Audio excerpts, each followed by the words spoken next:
Hello दोस्तों, कैसे हैं आप लोग? आशा करते हैं अच्छे होंगे। चलिए, आज का टॉपिक है एनसीईआरटी क्लास 8 का साइंस चैप्टर 4, पदार्थ, धातु और अधातु। ठीक है, तो सबसे पहले इसमें हम क्वेश्चंस की ही बात करेंगे। ठीक है, फैक्ट्स देखते हुए चलेंगे। तो इसमें दिखाया गया है, ठीक है, पदार्थों की दिखावट और कठोरता की जांच की गई है इसमें। ठीक है, जिसमें चमकदार, निष्प्रभाव, कठोरता, ये सब देखा गया है। आयरन, कोयला, सल्फर, एल्युमिनियम, कॉपर, ये सब का देखा गया है। तो अब हम बात करेंगे धातुओं की और अधातुओं की भौतिक गुण के बारे में। ठीक है, तो डायरेक्ट क्वेश्चन की बात अगर करें तो धातु को पीट कर सीट में परिवर्तित किया जा सकता है। ठीक है, और पीट कर एक सीट में परिवर्तन करना जो होता है ये अघात वर्धनीयता कहलाता है। ठीक है, तो धातु में ये गुण होता है, अघात वर्धनीयता का गुण होता है, वही अधातु में नहीं पाया जाता ये। ठीक है, तो एक तो ये हो गया। ठीक है, दूसरा और अगर हम बात करें इससे रिलेटेड क्वेश्चंस की, तो यहाँ से ये क्वेश्चन पूछा जाता है कि खाद्य सामग्री वगैरह जो होता है ना, खाद्य सामग्री वगैरह जो होता है उस पर खाद्य सामग्री को लपेटने के लिए यूज करते हैं चांदी का, जो बोलते हैं चांदी का वर्क उस पर किया जाता है। ठीक है, तो वो चांदी का वर्क वास्तव में चांदी नहीं होता है, ये एल्युमिनियम की परत पर्णिका वही चढ़ाई हुई रहती है उसके ऊपर। ठीक, तो ये क्वेश्चन इंपॉर्टेंट है, ये देख लीजिएगा। ठीक है, यहाँ से क्वेश्चन की मिठाई के ऊपर जो चांदी का वर्क जो किया रहता है वो क्या होता है वास्तव में, तो एल्युमिनियम की पन्नी होती है, वो एल्युमिनियम की बनी हुई होती है। तो ये क्वेश्चन पूछा हुआ है, एग्जाम वगैरह में मिलते रहता है ये। ठीक है,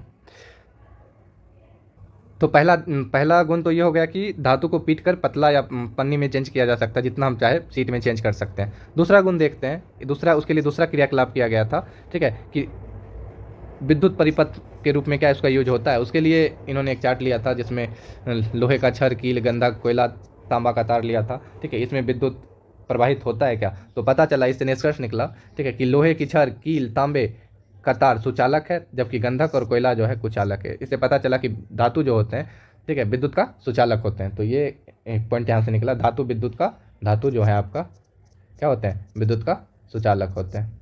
ठीक है, ये एक पॉइंट निकला। ठीक, आगे चलते हैं। अब आगे एक गुण होता है तन्यता का।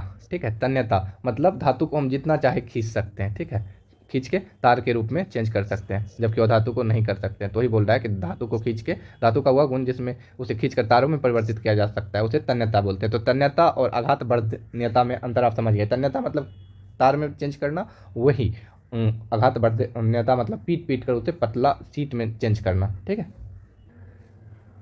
तन्यता के बाद ध्वनि से अंतर हम कर सकते हैं, ध्वनि से अंतर कर सकते हैं कि कौन धातु है, कौन धातु और धातु नहीं है। तो उसके लिए उसके आवाज़ को हम टेस्ट करेंगे। ठीक है, कि धातु से बनी कोई दिखने वाला कोई डिब्बा ले लेंगे। ठीक है, और लकड़ी से निर्मित दूसरा ले लेंगे। ठीक है, और दोनों का आवाज़ अलग अलग अलग आता है, तो उससे पता चलता है कि उसमें धातु में आवाज़ आता है। ठीक है, रिंग होता है, रिंगिंग साउंड होता है, निनाद साउंड, उसको रिंगिंग साउंड बोलते हैं। जबकि अधातु में ऐसा कुछ नहीं होता है, इसलिए धातु जो होते हैं वो ध्वनिक कहलाते हैं। क्या कहलाते हैं? ध्वनिक कहलाते हैं। धातुओं के अलावा अन्य पदार्थ ध्वनिक नहीं होते हैं। ठीक है, तो इन सब चीज़ों से पता चला, मेन जो है आपका ये निकला यहाँ से कंक्लूजन, मेन जो है आपका ये कंक्लूजन निकला कि धातु जो होते हैं कठोर होते हैं, चमकीले होते हैं, आघातवर्ध होते हैं, तन्य होते हैं, ध्वनिक होते हैं और उष्मा तथा विद्युत के सुचालक होते हैं। ठीक है, ये आपका मेन पॉइंट निकला।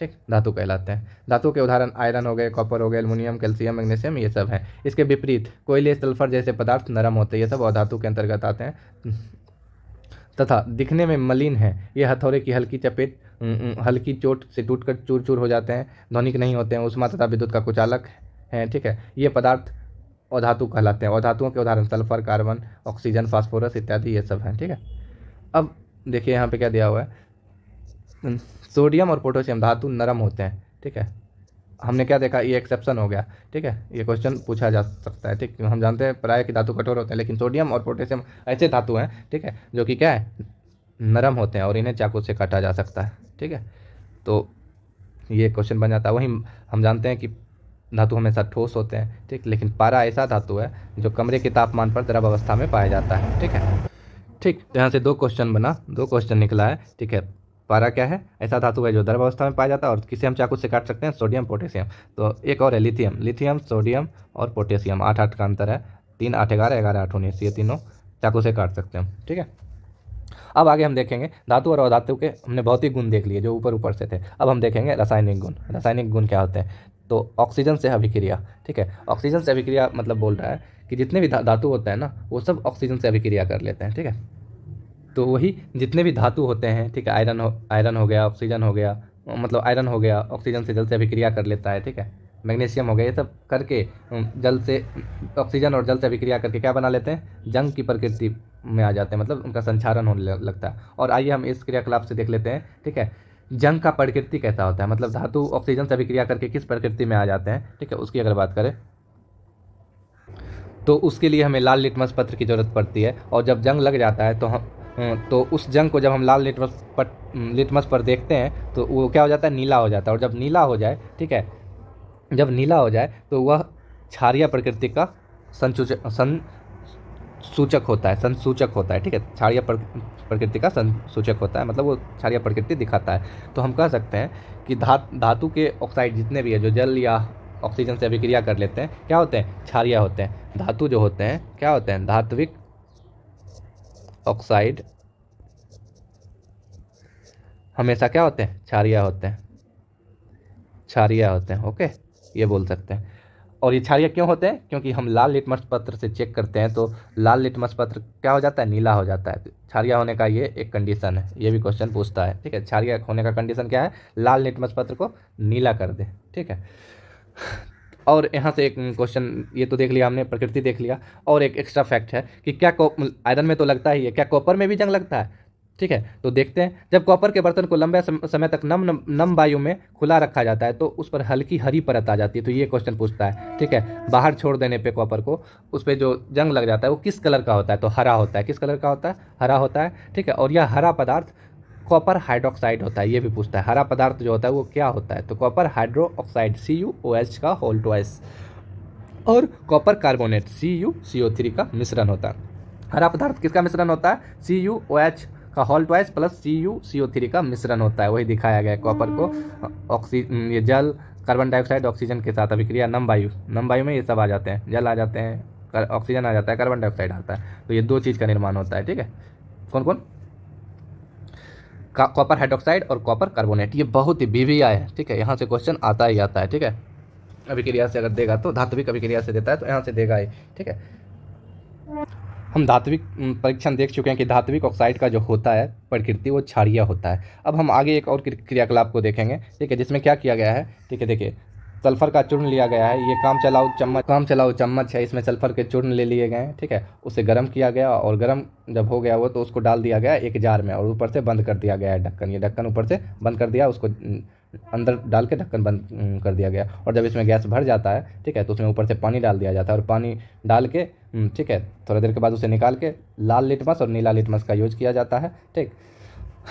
और जब उससे पता क्या चलता है कि सल्फर और ऑक्सीजन की अभिक्रिया में बनने वाले उत्पाद का नाम सल्फर डाइऑक्साइड गैस है। जब सल्फर डाइऑक्साइड को जल में विलय करते हैं तो सल्फ्यूरस अम्ल प्राप्त होता है। तो ये क्वेश्चन यहाँ से ये सब पूछ सकता है, ठीक है। सल्फर और ऑक्सीजन मैंने क्या किया, पहले दहन किया, तो दोनों ढक के क्या बनाए, दहन किया उसको, तो दहन होने के बाद सल्फर डाइऑक्साइड बना, ठीक, गैस बना। और सल्फर डाइऑक्साइड ऊपर से जल मिलाया तो क्या प्राप्त हुआ हमें, सल्फ्यूरस अम्ल प्राप्त हुआ, ठीक है। तो ये सब पूछ सकता है अभिक्रिया, ठीक है। अभिक्रिया निम्न प्रकार है, तो यहाँ देख लीजिए, सल्फर डाइऑक्साइड उसमें जल बनाए तो H2SO3 बना। सल्फ्यूरस अम्ल का फॉर्मूला क्या होता है, H2SO3, ठीक है। ये इंपॉर्टेंट है, क्वेश्चन देख लीजिएगा, ठीक है। सल्फ्यूरस अम्ल जब हमें मिल गया, ठीक है, तो उसे नीले लिटमस पत्र को लाल कर देता है, ठीक है। जब चेक किए तो क्या इससे क्या पता चला, नीले लिटमस पत्र को लाल कर देता है, मतलब ये जो है अधातु के ऑक्साइड अम्लीय होते हैं। सल्फर क्या है, अधातु है, ठीक है। और ये इसके ऑक्साइड जो होते हैं हमेशा क्या होते हैं, अम्लीय होते हैं, ठीक। तो ये भी एक क्वेश्चन बन गया, अधातुओं के ऑक्साइड क्या होते हैं, अम्लीय होते हैं। अब आगे हम देखेंगे जल के साथ अभिक्रिया।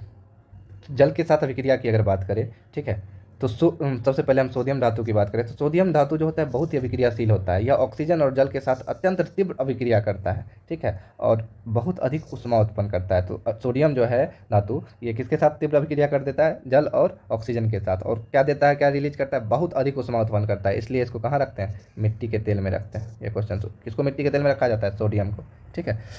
वो क्यों, क्योंकि ये बहुत ही अधिक ऊष्मा देता है। देखिए, एक जांच किया गया है जिसमें 250 ml बीकर, ठीक है, कांच का गिलास लिया गया, आधा जल से भर दिया गया है, सावधानीपूर्वक छोटा सोडियम का टुकड़ा काट लिया गया है, फिल्टर पत्र का उपयोग करके इसे सुखा लिया गया है, किसे, सोडियम को फिर रुई के छोटे टुकड़े से लपेट लीजिए उसको, और रुई में लिपटे हुए सोडियम के टुकड़े को बीकर में डाल दीजिए। सावधानीपूर्वक प्रेक्षण कीजिए, ठीक है, और प्रेक्षण लेते समय बीकर से दूर रहिए। तो आप अनुभव करेंगे कि अभिक्रिया जब खत्म हो गया तो वो बीकर गर्म हो जाता है। इसका मतलब क्या है, वो उष्मा उसमें निकला है, उष्मा। और फिर बोल रहा है कि जाँच कीजिए कि विलयन क्या है। लाल लिटमस और नीले लिटमस का यूज करके जाँच कीजिए, ठीक। तो क्या क्या होता है कि सोडियम जल के साथ तीव्र से अभिक्रिया करता है, कुछ अन्य धातु ऐसा नहीं करते। उदाहरण के लिए जल से धीमी अभिक्रिया करता है। समानतः अधातु जल से अभिक्रिया नहीं करते। मतलब क्या है कि धातु जो होते हैं जल से अभिक्रिया करते हैं, ठीक है, धातु जल से अभिक्रिया करते हैं, धातु प्लस जल, ठीक है, अभिक्रिया होता है, रिएक्शन क्या होता है धीरे से होता है, स्लो होता है। सिर्फ किसमें फास्ट होता है, तो सोडियम में फास्ट होता है, सोडियम में। बाद बाकी सब में धीरे धीरे होता है, जिसके कारण से उसका संक्षारण भी होता है, ठीक है। लेकिन वही अधातु की बात करें तो अधातु जल से अभिक्रिया नहीं करते हैं, ठीक है। इस प्रकार अधातुओं को जल में रखा जाता है। उदाहरण के लिए फास्फोरस, ठीक है, फास्फोरस एक बहुत सक्रिय अधातु है, ठीक है। फास्फोरस एक बहुत ही सक्रिय अधातु, वायु में खुला रखने पर यह आग पकड़ लेता है, ठीक है, आग पकड़ लेता है। फास्फोरस से वायुमंडलीय ऑक्सीजन का संपर्क ना हो, ठीक है, इसलिए उसे जल में रखा जाता है। फास्फोरस क्या है, अधातु है, फास्फोरस क्या है, अधातु है, ठीक है। और इसे ये क्या होता है कि खुला में रखने पर ये आग पकड़ता है। सोडियम का तो हम देख लिए कि सोडियम को पानी के साथ रखेंगे तो तीव्र अभिक्रिया करता है, लेकिन फास्फोरस क्या है कि पानी के साथ अभिक्रिया नहीं करता है, क्योंकि एक अधातु है, ये खुला में रहने पर अभिक्रिया मतलब तीव्र अभिक्रिया कर लेता है और आग पकड़ लेता है, इसलिए, ठीक है। फास्फोरस से वायुमंडलीय ऑक्सीजन का संपर्क ना हो, इसलिए सब जल में रखा जाता है। तो यहाँ से क्वेश्चन बनता है, फास्फोरस को कहाँ रखते हैं, जल में रखते हैं, ठीक है। अब जल का देख लिया, अब अम्लों का देखेंगे, अम्लों के साथ अभिक्रिया, ठीक है। तो चलिए अम्लों से अभिक्रिया को देखते हैं, ठीक है। तो कुछ एक क्रियाकलाप किया गया है, ठीक है, जिसमें क्या किया गया है, 5 ले लिया गया है, 5-6 ले लिया गया है, मैग्नीशियम ले लिया गया है, एल्युमिनियम, आयरन, ठीक है, कॉपर, लकड़ी का कोयला, सल्फर, ये सब ले लिया गया है। उसके बाद इसका अभिक्रिया जो है तनु हाइड्रोलिक अम्ल के साथ किया गया है और तनु सल्फ्यूरिक अम्ल के साथ अलग अलग किया गया है, ठीक है, ठीक है। समान ताप पे और गर्म ताप पे दोनों पे किया गया है। तो इसमें देखा क्या गया है समानता कि धातु जो है जब हम उसके मुख पे लेके जाते हैं, धातु के साथ जब अभिक्रिया ऐसा हो रहा है तो उसके मुंह के पास जलती हुई माचिस की तीली लाने पर कुछ पॉप की ध्वनि की आवाज़ आ रहा है, पॉप, ठीक है। लेकिन अधातु में ऐसा कुछ नहीं हो रहा है, ठीक है। इसका मतलब अधातु अभिक्रिया नहीं करते हैं, अम्ल के साथ अधातु अभिक्रिया नहीं करते हैं, एक तो पॉइंट ये निकला, ठीक है। परंतु धातु अम्ल के साथ अभिक्रिया करते हैं और हाइड्रोजन गैस उत्पन्न करते हैं जो कि पॉप ध्वनि के साथ जलती है, ठीक है। एक इसमें अपवाद ये भी निकला, ये अपवाद है, इसको याद रखिएगा, ठीक है। कॉपर जो होता है ना, तनु हाइड्रोलिक अम्ल के साथ, ठीक है, तनु हाइड्रोलिक अम्ल के साथ गर्म करने पर अभिक्रिया नहीं करता है, कॉपर जबकि धातु है नहीं करता है, लेकिन सल्फ्यूरिक अम्ल के साथ अभिक्रिया कर लेता है, ठीक है। वो ऐसा इसलिए होता है, ठीक, क्योंकि कॉपर जो होता है ना, कॉपर, मैंने एक शॉर्ट वीडियो बनाया रिएक्टिविटी श्रृंखला का, ठीक है। अभिक्रियाशील धातु सबसे ज़्यादा कौन होता है, पोटेशियम होता है। तो उसका एक सीरीज होता है, ठीक, उस सीरीज में ना हाइड्रोजन ऊपर है और कॉपर नीचे है। तो जब भी कोई अभिक्रिया अगर होता है आपस में तो जो विस्थापन होता है, ठीक है, तो विस्थापन हमेशा ऊंचे वाले जो होते हैं ना एलिमेंट, धातु जो होते हैं वो करते हैं, ना कि नीचे वाले। और कॉपर नहीं कर पाता है विस्थापन, ठीक है, इसलिए इसके साथ नहीं हो पाता है अभिक्रिया, ठीक। तो हम कह सकते हैं तांबा हाइड्रोजन से कम प्रतिक्रियाशील है और इसलिए, ठीक है, इसे अम्लीय घोल से विस्थापित नहीं कर सकता है, ठीक है, अम्लीय घोल से विस्थापित नहीं कर सकता है, हाइड्रोजन से कम क्रियाशील है इसलिए नहीं करता है, यही कारण है नहीं हो पाता है। परंतु सल्फ्यूरिक अम्ल से अभिक्रिया कर लेता है। क्षार के साथ अब आगे अभिक्रिया की बात करें तो क्षार के साथ भी वही होता है, ठीक है, कि जब क्षार और धातु आपस में मिलते हैं, ठीक है, क्षार और धातु आपस में मिलते हैं तो पॉप की ध्वनि इसमें भी उत्पन्न होती है, अर्थात इसमें भी क्या होता है, हाइड्रोजन गैस निकलते हैं, इसमें भी क्या होता है, हाइड्रोजन गैस निकलते हैं। और अधातु क्षार के साथ कोई भी अभिक्रिया नहीं करती है। अब आगे चलेंगे विस्थापन अभिक्रिया। इसमें अक्सर क्वेश्चन पूछा जाता है, विस्थापन अभिक्रिया की अगर बात करें इसमें अक्सर क्वेश्चन पूछा ही जाता है, हाल फिलहाल में भी पूछा गया था। चलिए तो देखते हैं, कॉपर सल्फेट और आयरन के मध्य अभिक्रिया वाले क्रियाकलाप की बात करिए जो आपने कक्षा 7 में किया था। तो यहाँ पे कुछ क्रियाकलाप 4 में किया गया है, ठीक है। तो देखिए कॉपर सल्फेट का जिंक के साथ किया गया, कॉपर सल्फेट का लोहे के साथ किया गया, जिंक सल्फेट का तांबे के साथ किया गया, आयरन सल्फेट का तांबे के साथ जिंक, तो 5 अभिक्रिया किया गया, ठीक है। यहाँ पे देखिए ये कॉपर सल्फेट, ठीक है, उसके बाद एक सब कॉपर सल्फेट यहाँ पे हो गया, ठीक। आगे देखते हैं क्या होता है, ठीक है।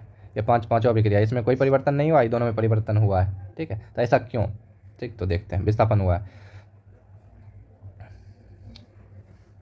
तो वही बोल रहा है कि धातु जो होते हैं एक दूसरे के यौगिक को क्या करते हैं, यौगिक के जलीय विलयन को विस्थापित करते हैं। तो बीकर ए में जिंक कॉपर सल्फेट के विलयन से कॉपर को विस्थापित करता है, इसलिए कॉपर सल्फेट का नीला रंग अदृश्य हो जाता है और बीकर के पेंदे कॉपर का लाल चूर्ण जमा हो जाता है। अभिक्रिया निम्न प्रकार से प्रदर्शित है। तो कॉपर सल्फेट हो गया, ये नीला है, ठीक है। जिंक ये क्या करता है, कॉपर को विस्थापित कर देता है और जिंक सल्फेट बना लेता है, ठीक है। क्या बना लेता है, जिंक सल्फेट। देखिए पहला बीकर में क्या बन गया, जिंक सल्फेट बन गया, ओके।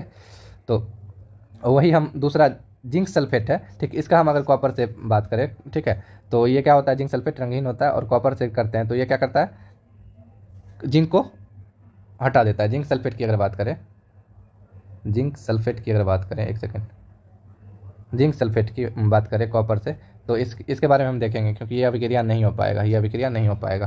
क्यों, सॉरी कुछ गड़बड़ हो गया था, ठीक है। चलिए विस्थापन अभिक्रिया हम फिर से एक बार देख लेते हैं, ठीक है। विस्थापन अभिक्रिया की बात करें तो विस्थापन अभिक्रिया में मुझे ये समझना है, ये इस 5 समीकरण से हम लोग विस्थापन अभिक्रिया को अच्छे से समझ जाएंगे, ठीक है। 5 समीकरण से विस्थापन अभिक्रिया को अच्छे से समझ जाएंगे। चलिए तो देखते हैं विस्थापन अभिक्रिया में क्या होता है कि जब कोई यौगिक, ठीक है, किसी धातु से, ठीक है, किसी धातु से अभिक्रिया कर रहा है, ठीक, तो वो विस्थापित कर देता है इस धातु में जो है ना, ये धातु इसको विस्थापित कर देगा। विस्थापित तभी करेगा जब ये जो है अभिक्रिया, ये जो कर रहा है ये जो है ऊपर रहेगा, अभिक्रिया श्रेणी में क्या रहेगा, ऊपर रहेगा, और ये नीचे रहेगा, तभी हो पाएगा। तो हमने यहाँ नीचे अभिक्रिया श्रेणी लिख दिया है, ठीक है। सबसे ज़्यादा अभिक्रिया किसका होता है, पोटासियम का, और सबसे कम किसका होता है, सोना का, ठीक है। सबसे कम किसका होता है, सोना का। तो ये जो है ना आपका जिंक, देखिए जिंक अभिक्रिया श्रेणी में कहाँ है, ये रहा जिंक आपका, ठीक है, जिंक रहा, और किससे कर रहा है, ये कॉपर से, तो कॉपर तो नीचे है ना, तो ये ऑब्वियस है, ये अभिक्रिया होगा, ठीक है। तो वही दिखाया गया है, ये विस्थापित हो गया है, ठीक है, ये विस्थापित हो गया और क्या बना लिया, जिंक सल्फेट बना लिया। उसी तरह अगर हम बात करें कॉपर सल्फेट का लोहे के साथ अभिक्रिया का, तो कॉपर सल्फेट, कॉपर कहाँ है, नीचे में, और लोहा अभिक्रिया कर रहा है तो लोहा ऊपर में, तो लोहा ये पावरफुल है तो ये क्या करेगा, इसको विस्थापित करेगा। अगर ये जो कर रहा है ना, ये अगर पावरफुल है मतलब ऊपर है, तो नीचे वाले को क्या कर देगा, विस्थापित कर देगा, तो ये भी अभिक्रिया होगा और क्या बना लेगा, फेरस सल्फेट। क्या बना लेगा, फेरस सल्फेट। वही अगर हम बात करें जिंक सल्फेट का कॉपर के साथ, तो अब ये देखिए कॉपर कहाँ है यहाँ पे, ठीक है, और सल्फेट कहाँ है, सल्फेट कहाँ है, सॉरी सल्फेट कह रहे हैं, जिंक कहाँ है, यहाँ पे है, ठीक है। तो जिंक तो ऊपर में है, ये तो पावरफुल है जिंक अभिक्रिया श्रेणी में, और कॉपर नीचे है, नहीं ये तो ये अभिक्रिया नहीं होगा, जो नीचे रहेगा वो कभी भी नहीं कर सकता है, ठीक। इसमें भी वही हाल है, कॉपर जो है आपका, ठीक है, कॉपर और फेरस सल्फेट की बात करें तो फेरस ऊपर में आता है, ये फेरस जो है ऊपर में आता है और कॉपर नीचे में आ रहा है, तो ये भी नहीं हो पाएगा, ठीक है। जिंक सल्फेट को लोहे के साथ अगर किया जाए, जिंक सल्फेट का अगर बात करें लोहे के साथ हो रहा है, तो यहाँ भी क्या है, लोहा नीचे चला गया, जिंक अभिक्रिया श्रेणी में आ गया, तो ये भी नहीं होगा। तो वही बताया गया है कि ये दोनों में देखिए चेंज हो गया, क्योंकि ये अभिक्रिया श्रेणी में ये जिंक और फेरस जो है कॉपर से ऊपर थे, इसलिए विस्थापित कर दिए, बाद बाकी में कोई विस्थापन नहीं हुआ, ठीक है, बाद बाकी में कोई विस्थापन नहीं हुआ। तो इसलिए हमेशा इस लाइन को हमेशा याद रखना है आपको कि एक अभिक्रियाशीलता धातु कम अभिक्रियाशीलता धातु को विस्थापित कर सकता है, परंतु कम अभिक्रियाशीलता धातु अधिक क्रियाशीलता धातु को विस्थापित नहीं कर सकता है, ठीक है। ये पॉइंट इंपॉर्टेंट है, यहाँ से क्वेश्चन पूछ सकते हैं, ठीक है। हो गया आपका विस्थापन खत्म हो गया। अब आगे चलते हैं धातुओं और अधातुओं का उपयोग, ठीक है। धातु और अधातुओं का उपयोग कहाँ होता है, ठीक है, वो देखते हैं हम। तो वही बोल रहा है कि धातु का प्रयोग कहाँ कहाँ होता है, तो मशीन में, मोटर गाड़ी में, वायुयान में, रेलगाड़ी में वगैरह, ये सब जितने भी मशीनरी है, जल बॉयलर आदि में इसका उपयोग होता है। उसी तरह धातु का भी उपयोग होता है, ठीक है, ठीक है। और धातु जो है हमारे जीवन के लिए आवश्यक है, और जिसे सभी सजीव श्वसन के समय अंदर लेते हैं, मतलब क्या, ऑक्सीजन की बात कर रहा है, ऑक्सीजन, ठीक है। ऑक्सीजन क्या, अधातु है, ऑक्सीजन क्या है, अधातु है। अधातु जिनका उपयोग उर्वरक पौधों की वृद्धि के लिए होता है, जल शुद्धिकरण प्रक्रम में होता है, बैंगनी रंग का विलयन एंटीबायोटिक के रूप में घाव पर लगाया जाता है, ठीक है, ये अधातु ही है। पटाखों में प्रयुक्त होने वाला अधातु ही है। आप अपने अनुभव से धातु अधातु के बस यही सब, ये सब उपयोग है, ठीक है। आगे हम लोग चलेंगे, आगे हो गया खत्म। तो धातु अधातु का चैप्टर आपका यहीं पे समाप्त होता है, ठीक है। यहाँ पे कुछ दिया हुआ है, ठीक है, क्या दिया हुआ, परमाणु तत्व का सबसे छोटा इकाई होता है, इंपॉर्टेंट है। प्रकृति रूप में पाए जाने वाले तत्व की संख्या 94 से अधिक नहीं है, ठीक है। ठीक है, वहीं पे अगर क्या बात, अधातु की बात करें तो अधातु 20 से कम है, ये सब बताया गया है, ठीक। बोला तत्व किसे कहते हैं, तो कोई पदार्थ रासायनिक अभिक्रिया द्वारा ठंडा गर्म कर अथवा वैद्युत अपघटन द्वारा, ठीक है, और अधिक विघटित नहीं किया जा सकता है, तो वो तत्व कहलाता है, ठीक है। जिसको और विघटित नहीं कर सकते वो तत्व कहलाता है आपका। सल्फर एक तत्व है, सल्फर को आप नहीं बांट सकते, विघटित नहीं कर सकते। तो ये आपका हो गया, ठीक है, धातु अधातु हो गया। तो मैंने इस चैप्टर में विस्थापन अभिक्रिया को अच्छे से समझाया है। ठीक है, विस्थापन कौन किसको करेगा, तो विस्थापन अभिक्रिया को जानने के लिए आपको अभिक्रियाशीलता श्रेणी याद करना पड़ेगा। ठीक है, और धात्विक और धात्विक के ऑक्साइड का पता इसमें बताया गया है कि कैसे गुण होते हैं। धात्विक क्षारीय होते हैं ऑक्साइड, और अधात्विक क्या होते हैं, अम्लीय होते हैं। और धात्विक क्या होते हैं, अम्लीय होते हैं। फिर उसके बाद ये याद कर लीजिएगा, सल्फर वाला, सल्फर को जलाने के बाद क्वेश्चन यहाँ से पूछ सकता है, इंपॉर्टेंट है। ठीक है, सल्फर के जलाने के बाद हमें क्या प्राप्त होता है, तो सल्फर डाइऑक्साइड मिलता है, फिर उसमें पानी मिलाते हैं तो सल्फ्यूरस अम्ल मिलता है। इसका फॉर्मूला याद कर लीजिएगा, H2SO3 होता है।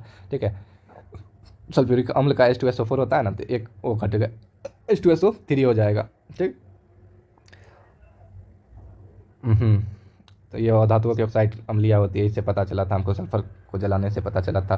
ठीक है, वही धातु के ऑक्साइड जो होते हैं वो क्या होते हैं, क्षारीय होते हैं। ठीक है, ये क्वेश्चन है, क्षारीय होते हैं। उसके बाद कॉपर वाला हमने देखा है, सेट में आते रहता है क्वेश्चन। ठीक है, कि इसे जब नम वायु में रख दिया जाता है, इस पर हरी परत किसकी जम जाती है, या कलर भी पूछ लिया जाता है, कौन सी परत जमती है, तो हरी परत जमती है। कॉपर हाइड्रोक्साइड और कॉपर कार्बोनेट की परत जम जाती है नम वायु में छोड़ना। नम वायु में क्या क्या, जल, कार्बन डाइऑक्साइड, ऑक्सीजन आते हैं। अब हम आगे क्या बोलते हैं, NCERT दृष्टि का ऑब्जेक्टिव देख लेते हैं इस टॉपिक से रिलेटेड। ठीक है, तो चलिए आगे हम लोग अपने चौथे अध्याय पे, पदार्थ, धातु और अधातु में। सबसे पहला क्वेश्चन है कि निम्नलिखित धातुओं में से कौन सी कमरे के तापमान पर द्रव अवस्था में रहता है। तो हम लोग पढ़े हैं, मरकरी रहता है। ठीक है, मरकरी जो है, ठीक है, द्रव अवस्था में रहता है। साथ में हमने क्या पढ़ा था, सोडियम पोटेशियम नरम होते हैं। धातु की प्रकृति कठोर होती है, लेकिन ये नरम होते हैं और इसे चाकू से काटा जा सकता है। चलिए आगे देखते हैं। कॉपर के बर्तनों में लंबे समय से नम वायु में खुला रखने पे, बोले ये क्वेश्चन पूछता है बार बार। ठीक है, हल्का हरा पदार्थ जम जाता है। यह हरा पदार्थ क्या होता है, तो कॉपर हाइड्रोक्साइड होता है, कॉपर कार्बोनेट दोनों होता है। ठीक है, आगे चलेंगे, तीसरा क्वेश्चन।